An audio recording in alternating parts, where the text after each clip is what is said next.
సంపూర్ణ రామాయణం సులభ శైలిలో యుద్ధకాండ దండయాత్ర. అనంతమైన సముద్రంలా వానరసేన వృషముఖ పర్వతం ముందు నిలబడి ఉంది. బారులు తీరి నిలబడి ఉన్న మహావానర సైన్యం ఉత్తుంగ తరంగాలతో ధ్వనించే సముద్రాన్ని తలపిస్తోంది. రాముడు ఆ వానర సేనకు అధిపతిగా నీలుణ్ణి నియమించాడు. అంగద, జాంబవంత, నల, సుషేణ, గంధ, మాధవ, మైంద, ద్వివిధ, వృషభ, గజ, గవయ, గవాక్షులను సేనల రక్షకులుగా నియమించాడు. హనుమంతునికి ఎల్లవేళలా వానరులందరితో పాటు తనను, లక్ష్మణుణ్ణి, సుగ్రీవుణ్ణి కాపాడుకునే బాధ్యతను అప్పగించాడు. ఈ విధంగా సైనిక పాలన నిర్మాణాన్ని రూపొందించి ఒక శుభముహూర్తంలో యుద్ధయాత్రకు బయలుదేరాడు రాముడు. అది ఉత్తర పాల్గొని నక్షత్ర సమన్వితమైన శుభవాసరం.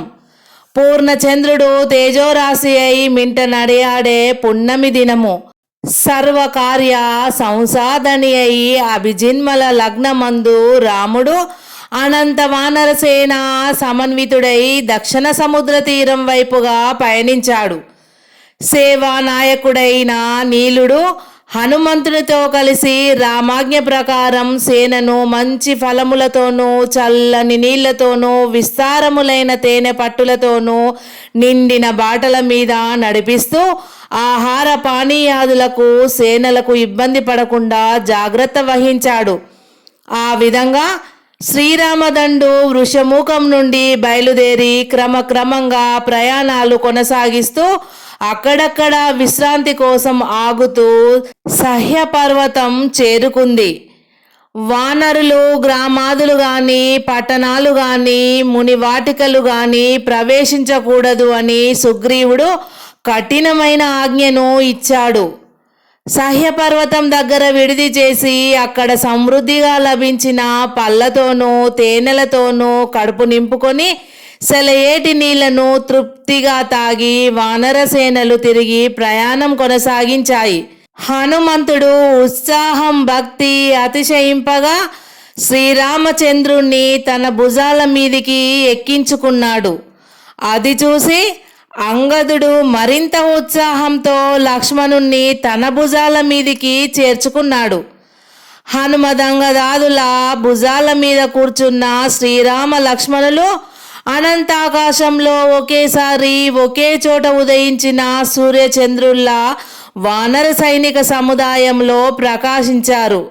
మబ్బులు క్రమ్మినట్లు ఆకాశానికి భ్రమ కలిగిస్తూ నక్షత్రాల్లా అసంఖ్యాకములైన కపిసేనలు అడవులతో, కొండలతో నిండిన దక్షిణ దిక్కుగా ప్రయాణమైపోతూ ఉండగా వాళ్ళ కాళ్ళ రాపిడి వల్ల రేగిన ధూళి లంకా నగరాన్ని ముంచివేయడానికి ప్రయాణమైన మృత్యుదేవత నీడలా గోచరించసాగింది.